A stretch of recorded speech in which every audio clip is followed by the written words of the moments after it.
ተውፊቅ እንግዲህ በቁጥጥር ስር እንደዋለ ነው የሰማነው። ያሳዝናል። የጠበቅነው ነገር ሌላ ነው፣ የመጣለን ነገር ሌላ ነው። አሰላሙ አለይኩም ወራህመቱላሂ ወበረካቱ። ውድና የተወደዳችሁ የተከበራችሁ ቤተሰቦች እንዴት ናችሁ? ሰላም ናችሁ ወይ? እኔ ያለሁኝ አልሐምዱሊላህ። እናንተም ሰላም እንድትሆኑልኝ የዘወትር ምኞቴ ነው የኔ ውድ እህቶች።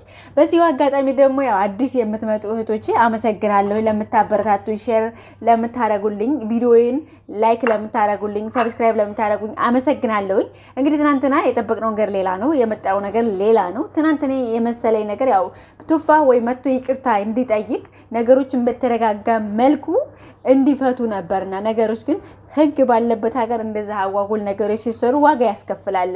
በነገራችን ላይ የኔ ያልሆነ ነገር የራስን ያልሆነ ነገር መመኘት ዋጋ ያስከፍላል።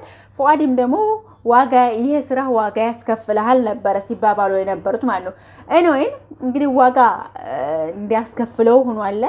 አንዳንድ ጊዜ ያለንበትን ሁኔታ በደንብ አድርገን ከወቅቱም አንጻር ቆም ብለን ማሰብ ነበረ።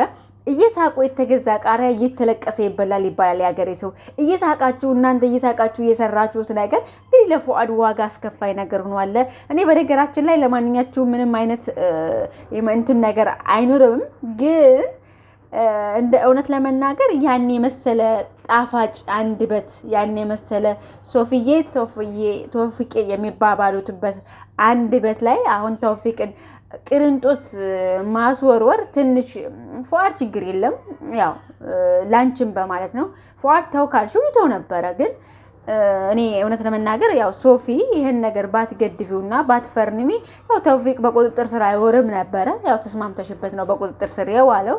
አንቺን ለህሊናሽ ካልቆረቆረሽ እንግዲህ ያው ለተመልካች ምንም ማድረግ አይቻልም። እንግዲህ ያው እስከ 14 ቀን ድረስ የዋስ መብቱ ይሰጠዋል ብዬ ተስፋ አደርጋለሁ። ሌላው ደግሞ እንግዲህ በጸሎታችሁ አስቡት፣ በዱዓችሁ አስቡት። ሙስሊሞቹም በዱዓችሁ፣ ክርስቲያኖቹም በጸሎታችሁ። ማንንም ወቃሽ መሆን አይጠበቅብንም፣ ወቃሽም ተከሳሽም መሆን አይጠበቅብንም። ጀስት ግን እንደ ሀሳብ ባይሆን ደስ ይል ነበር። በመካከላችሁ ደስ የሚል ደስ የምትሉ ጥንዶች ነበራችሁ በጊዜው። ያው ፍቅር ሲያልቅ ሲሆን ግትቻ ንዝንዝና ጭቅጭቅ ብቻ፣ ከዛ ደግሞ ወደ መለያየቱ ዓለምም ስለወጣችሁ በመሀላችሁ እንግዲህ ያው ቂም በቀልም ሊኖር ይችላል። ግን ቂም በቀልነት ለማንም አይጠቅምም። ጉዳያችሁን ቀስ ብላችሁ ተረጋግታችሁ ፈታችሁ ቢሆን የተመረጠ ነበር። ካልሆነም እንግዲህ ያው ህግ አንድ እኔ እኮ ብያለሁኝ እጅልና ወረቀት የያዘውን አይለቅም። በዚህ ወቅት ላይ አንድ ጊዜ ያው ፋይል አይከፈትባችሁ። ፋይሉ ከተከፈተባችሁ ያው ስራውን የሚሰሩት ያው የህግ ባለሙያዎች ናቸው። እንዴት ከቤት በቁጥጥር ስር እንደዋለ እንግዲህ እሱ ያውቃል፣ ፈጣሪ ነው የሚያውቀው።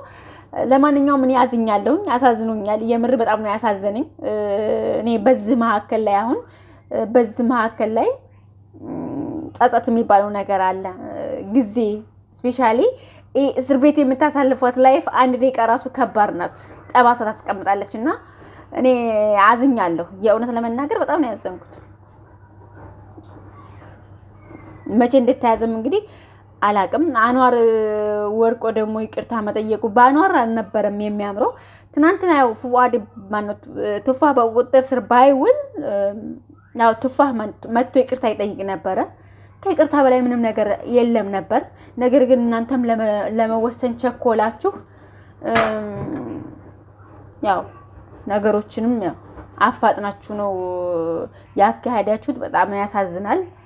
እኛ የምንፈልገው በእንደዚህ አይነት ነገር አልነበረም። ሁላችሁም በአንድ ተመካክራችሁ ችግራችሁን እንደ ችግር በጠረጴዛ ዙሪያ ላይ ቁጭ ብላችሁ ፈታችሁ ከማንኛው ጋር መሆን እንዳለባት በግልጽ የደስታ ምንጭ ፉአድ ነው ካለች ከፉፉዬ ጋር መሆን ነው። መቼም የምትወዱትን ሰው ደስታውን ነው ማየትና የምትፈልጉት ሀዘኑን አይደለም አይደለ? ስለዚህ ምንጊዜም ሶፊ ደስተኛ የሚያረጋትን ነገር ነው። ቶፊቅም አንተ በክፉ ነገር እንዲደርስብህ አልፈልግም፣ አንተም ክፉ ነገር አንቺም ክፉ ነገር እንዲደርስብሽ አንፈልግም ሲባባሉ የነበሩ ጥንዶችም ስለነበሩ መለያየታቸው ራሱ በፍቅር ነው። ታውቃላችሁ፣ አንጃ ግራንጃ የለው፣ መገፈታተር የለው፣ አይንሽን ላፈር የለው፣ ምን የለው። ጀስት ኖርማል ቪዲዮአቸውን ሰርተው ለኦዲንሳቸው በግልጽ ከዚህ በኋላ ባንድ አንመጣም፣ ተለያይተናል፣ እሷም የራሷን ህይወት ትኖራለች፣ እኔም የራሴን ህይወት እኖራለሁ በሚል አይነት መልኩ በተረጋጋ መልኩ ሳይከን ባለ መልኩ ስለነበረ መለያየታቸውን የሚያሳወቁት።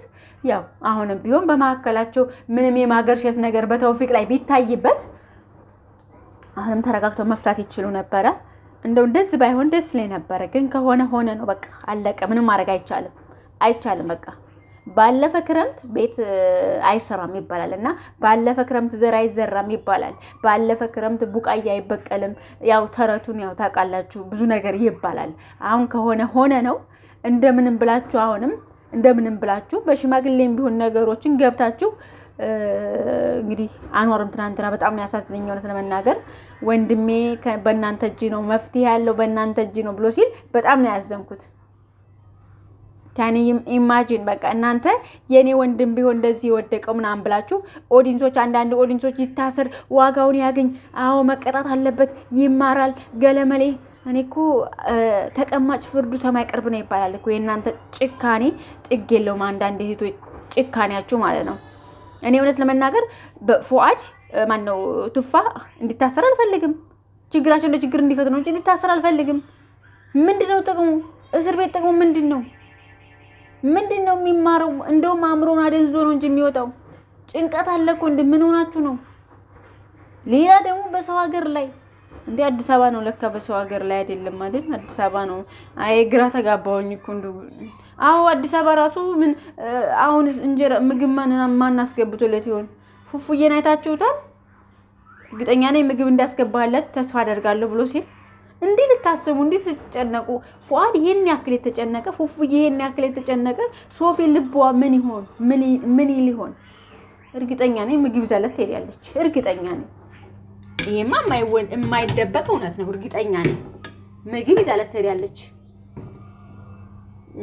እና ነው የኔ ውድ ቤተሰቦች፣ ለማንኛውም ነገሩን ቆም ብለን አሁን እንደ ሐሳብ ይቅርታ ይደረግለት፣ አስታራቂ ሐሳብ በቃ ችግሩን ፍቱት።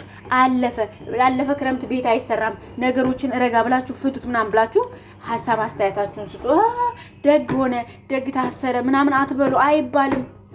አይባልም እንደዛ አይነት ነገር አይባልም። ጥሩ አይደለም፣ አይጠቅምም ለማንም።